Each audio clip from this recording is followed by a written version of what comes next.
สบายดีพี่น้องมื้อนี้มาถ่ายบรรยากาศอยู่หน้าเนาะอยู่น้องหน้านี่แถวเขาอยู่นี่แหละ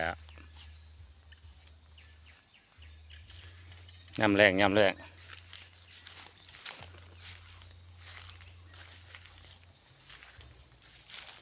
น้ำเต็มน้องเลย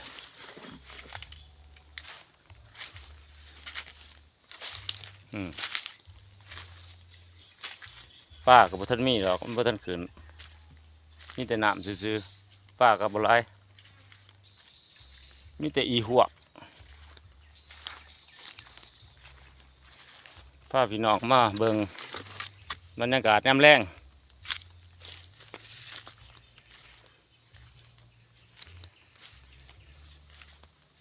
ตรงไห้ตรงหน้า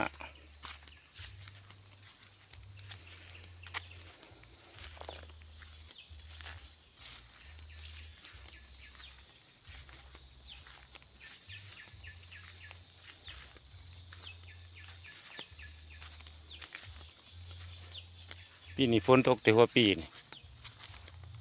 หญ้าเขียวเลยเด้นี่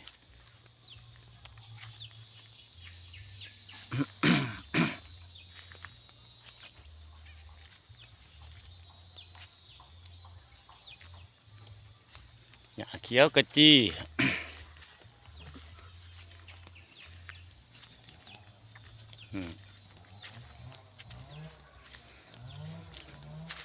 ยามแรง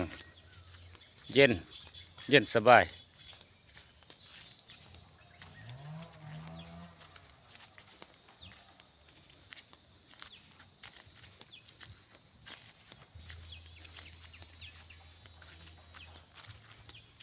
นี่แหละอยู่ให้อยู่หน้าก็เป็นแบบนี้แหละ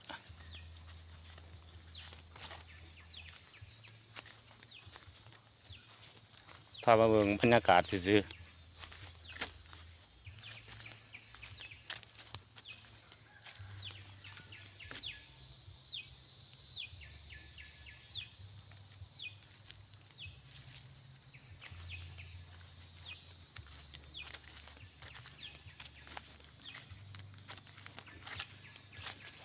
บรรยากาศยามแรงบ้านเฮา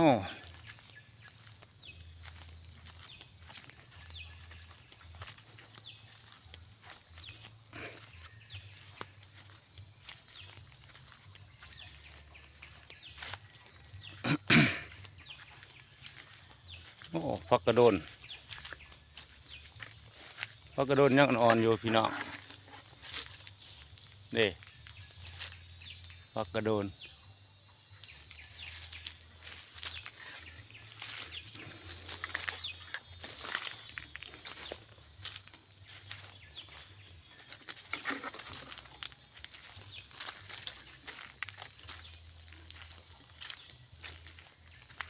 ถ่ายบรรยากาศยามแรงอยู่ให้อยู่หน้าเป็นว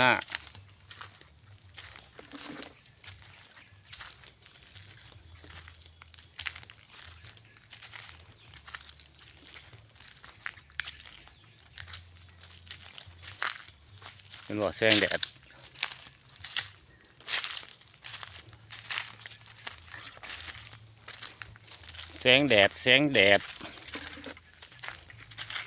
จังน้อยกับตะเวนตกดินใ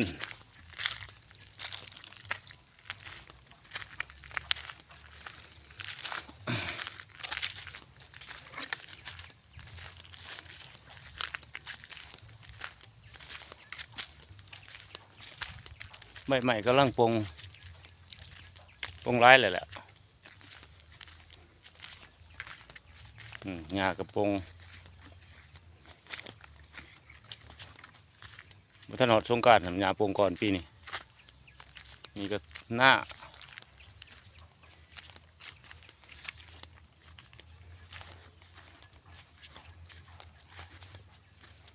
นี่บรรยากาศแบบ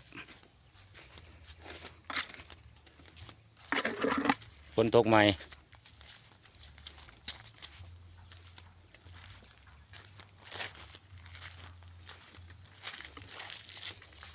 หาเก็บหอยกับบ่ได้พอหน่วย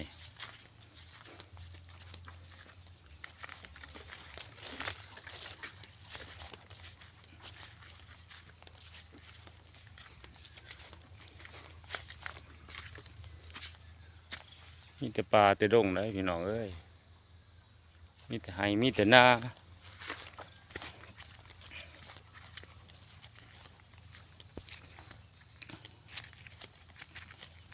สำนี้แหละบ๊ายบาย